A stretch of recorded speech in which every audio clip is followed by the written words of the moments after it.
యోహాను సువార్త 3వ అధ్యాయము 36వ వచనమండి. కుమారుని యందు విశ్వాసముంచువాడే నిత్య జీవము గలవాడు. కుమారునికి విధేయుని కానివాడు జీవము చూడడు గాని దేవుని ఉగ్రత వాని మీద నిలిచి ఉండును. చిన్న ప్రార్థన చేసుకుందామండి. ప్రేమ కలిగిన తండ్రి, చదవబడిన లేఖనాల ద్వారా ఈ రాత్రి మా ప్రభు యొక్క మరణములో ఉన్న విశేషాన్ని మేము తెలుసుకున్నటకు సహాయం చేయండి. ఈ మాటలు మా అందరి హృదయాల్లో గుచ్చండి. క్రీస్తు నామములో ఈ ప్రార్థన అడుగుచున్నాము తండ్రి, ఆమేన్. ఈ వచన భాగంలో చివరిని ఒక మాటను బాగుగా ఆలోచన చేయండి. దేవుని ఉగ్రత. దేవుని ఉగ్రత. దేవుని ఉగ్రత ఎవని మీద నిలిచి ఉంటుంది?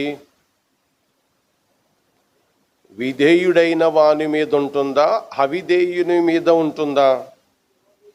రైట్, అవిధేయుని మీద ఉంటుంది. మొట్టమొదటిగా ఆదాము అవ్వలు అవిధేయులుగా మారారు. కారణం అపవాది బోధ. కాబట్టి వారి మీదకి ఏముంది? దేవుని ఉగ్రత ఉంది. ఆనాడు నుండి నేటి వరకు ఎవరైతే అవిధేయులుగా ఉన్నారో, ఎవరైతే కుమారుని యందు విశ్వాసం ఉంచలేదో అందరి మీద దేవుని ఉగ్రత నిలిచి ఉన్నది. ఈ రాత్రి మనం జ్ఞాపకం చేసుకుందాం.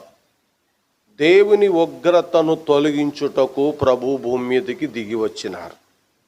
ఆయనకి ఘనత కలుగును గాక. ఈ భూమి అంతటి మీద, ప్రజలందరి మీద దేవుని ఉగ్రత నిలిచి ఉన్నది గనుక దేవుని ఉగ్రతను తప్పించుటానికి పరలోకములో ఉన్న ప్రభు భూమి మీదకి దిగి వచ్చినారు. చూడండి, గలతీయులకు రాసిన పత్రిక 3వ అధ్యాయము 13, 14 వచనాల్లో క్రీస్తు మన కోసము మనలను ధర్మశాస్త్రము యొక్క శాపము నుండి విమోచించెను. క్రీస్తు మన కోసము శాపమై, క్రీస్తు మన కోసము శాపమై ధర్మశాస్త్రము యొక్క శాపము నుండి, అందులో ఇంకొక మాటలు ఉన్నాయి. ఇందును గురించి మ్రాను మీద వేలాడిన ప్రతివాడును, మ్రాను మీద వేలాడిన ప్రతివాడు శాపగ్రస్తుడని వ్రాయబడి ఉంది. శాపగ్రస్తమైన స్థలములోనికి ఎవరు వెళ్ళారు? ప్రభు వెళ్ళారు. ఎవరి కోసం వెళ్ళారు? మన కోసము. ఏమయ్యారు?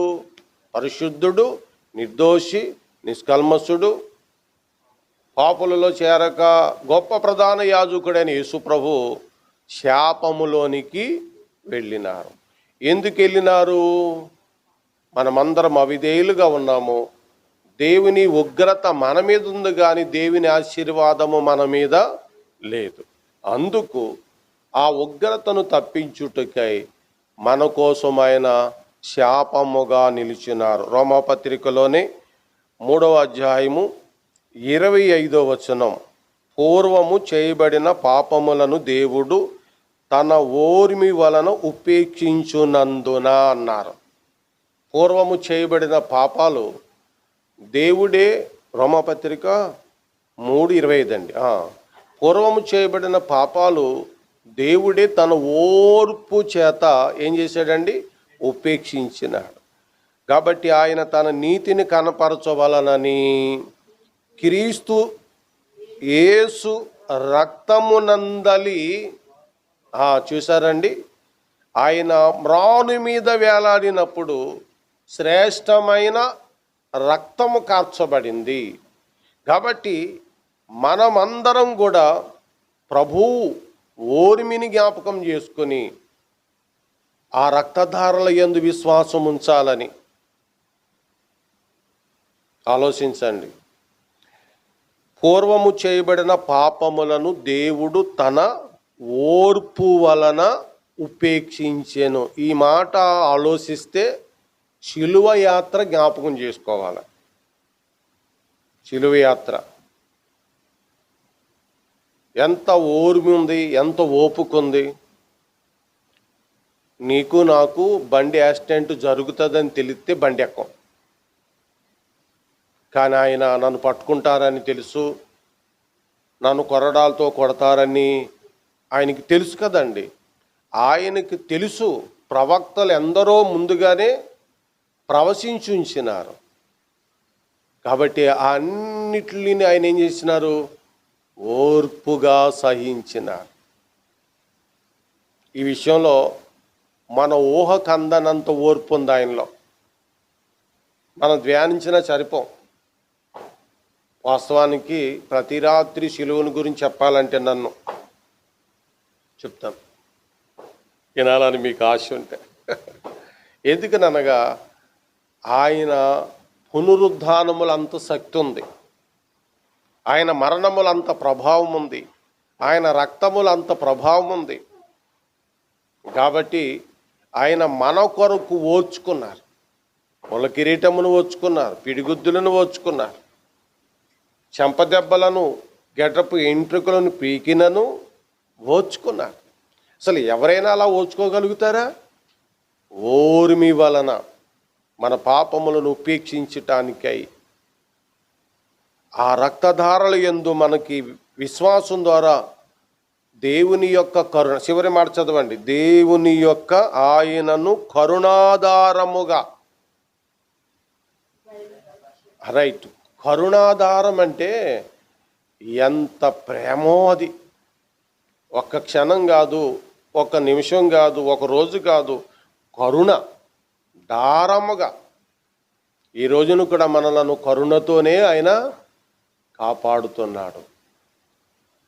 ఎందుకు ఇలా కాపాడుతున్నాడు? ఫస్ట్ పాయింట్, ఉగ్రత నుండి తప్పించబడటానికి. మొదటి యోహాను 4వ అధ్యాయము 10వ వచనం చూడండి. మొదటి యోహాను 4వ అధ్యాయము 10వ వచనం. అక్కడ ఒక మాటను పట్టుకోండి. ఫస్ట్ మాట, ఎందుకు ఇలా జరుగుతుంది, దేవుని ఉగ్రత నుంచి ఎందుకు తప్పించాలని చూస్తున్నాడంటే మనం ప్రేమించినందుకు కాదు, మనము ఆయన్ని ప్రేమించినందుకు కాదు, మనం ఆయన ఆరాధించినందుకు కాదు, మనం ఆయన నమ్ముకున్నందుకు కూడా కాదు. కానీ ఆయనే మనలను ప్రేమించాడు. ఆయన మనలను ప్రేమించిన ఆ ప్రేమే తన కుమారుడిని మన కొరకు బలర్పణ చేయించింది. ఆ ప్రేమే సమాధిలోని 3వ దినాన్ని లేపించి. కాబట్టి దేవుడు మనల్ని ఇలా ప్రేమించినాడు. చదవండి, మనము దేవుని ప్రేమించితమని కాదు, తానే మనలను ప్రేమించి మన పాపములకు ప్రాశ్చిత్తమై ఉండుటకు తన కుమారుని తండ్రి పంపినాడు. తన కుమారుని పంపిను. ఇందులో ప్రేమ ఉన్నది.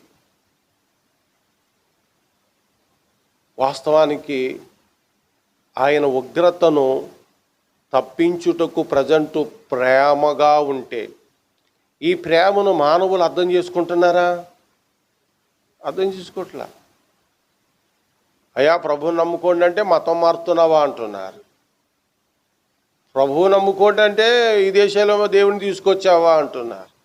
తెలుసా అంటే అపవాది తెలియనివ్వకుండా చేసింది. కాబట్టి ప్రతివాడు నెత్తి మీద ఏముందంటే దేవుని ఉగ్రత ఉంది. దేవుని ఉగ్రతకు పాలవుతున్న మన కొరకు ప్రభువుని భూమి మీదకి పంపించి సిలువలో చనిపోయేలాగా చేసి మనందున్న ఆ ఉగ్రతను తీసి మనకేమి ఇవ్వాలని ఆశిస్తున్నాడైనా. ఇప్పుడు యోహాను సువార్త 3వ అధ్యాయము 16 వచనాన్ని చదువుకుందాం. యోహాను సువార్త 3వ అధ్యాయము 36 వచనం చదువుకుందాం. కుమారుని యందు విశ్వాసముంచువాడే నిత్య జీవము గలవాడు.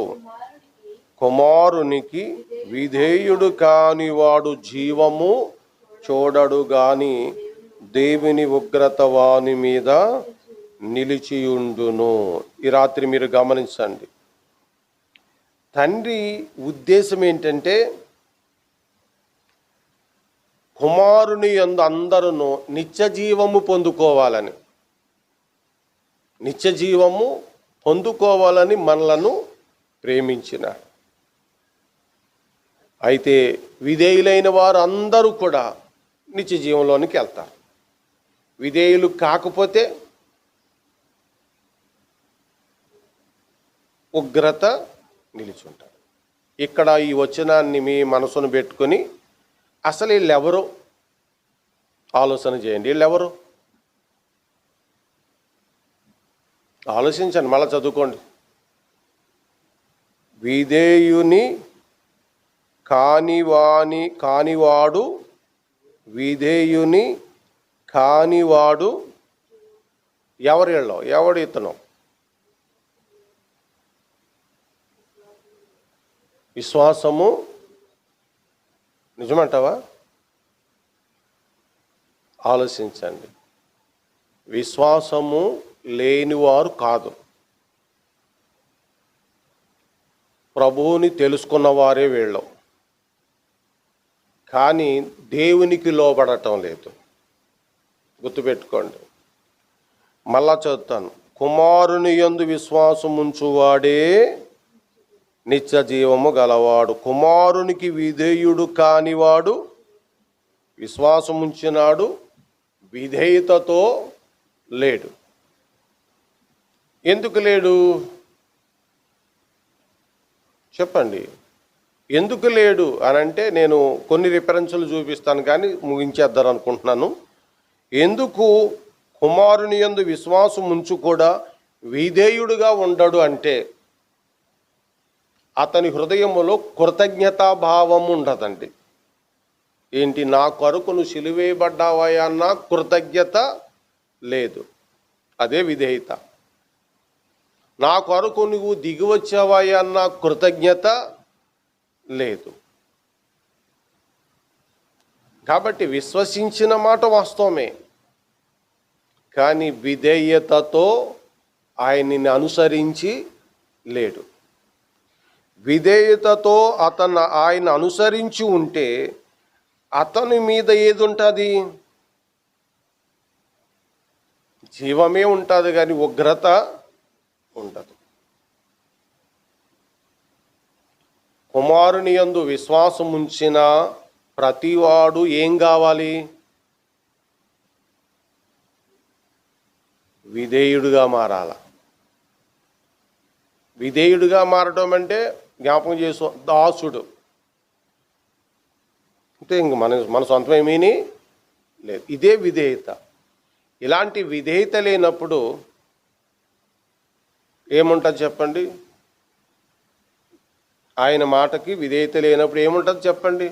అంతే కదా, వ్యతిరేకత ఉంటుంది. కాబట్టి మనం ఈ రాత్రి నేర్చుకోవాల్సిన పాఠం ఏంటంటే మన కొరకు పునరుద్ధానుడైన యేసు ప్రభువు మీద విధేయత కలిగిన వారంగా ఉండాలి. అపోస్తలుడైన పౌలు ఫిలిప్పీలకు రాస్తూ ఒక మాటను నేను జ్ఞాపకం చేసి ముగిస్తానండి. ఫిలిప్పీలకు పౌలు గారు రాస్తూ ఈ సందర్భాన్ని ఎత్తి రాసినాడండి. 2వ అధ్యాయం అండి 12వ వచనం. కాగా ప్రియులారా మీరెల్లప్పుడూ చూడండి, కాగా నా ప్రియులారా మీరెల్లప్పుడు విధేయులై ఉన్న ప్రకారము నా ఎదుట ఉన్నప్పుడు మాత్రమే గాక మరి ఎక్కువగా నేను మీతో లేని ఈ కాలమందును భయముతోనూ వణుకుతోనూ మీ సొంత రక్షణను కొనసాగించుకొనుడి. లోకంలో ఉన్నవాడు ఆల్రెడీ ఉగ్రతలో ఉంటాడు.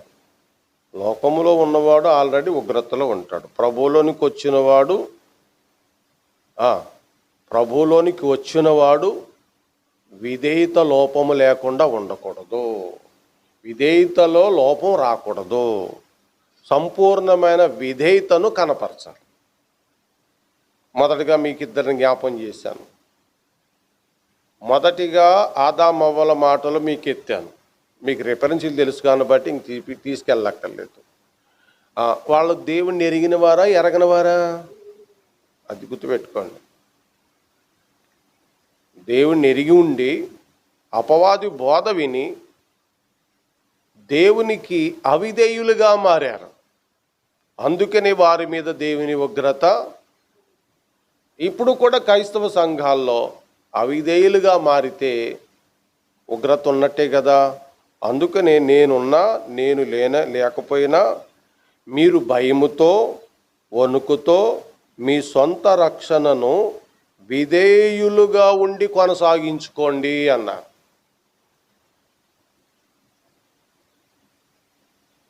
ఇక ఉగ్రతను గురించి అనేక రిఫరెన్స్లు ఉన్నవి. అవన్నీ ప్రభు చిత్తాన్ని బట్టి మనము నేర్చుకుందాం. ఈ రాత్రి మనం నేర్చుకోవాల్సిన పాఠం విధేయులుగా. ఎంత విధేయులుగా ఉంటే అంత జీవములో మనము ఉన్నట్టు. ఈ తలంపులు మన హృదయములో నింపి ఆయన నిండుగా దీవించును గాక. ఆమేన్. మోకరిల్లండి.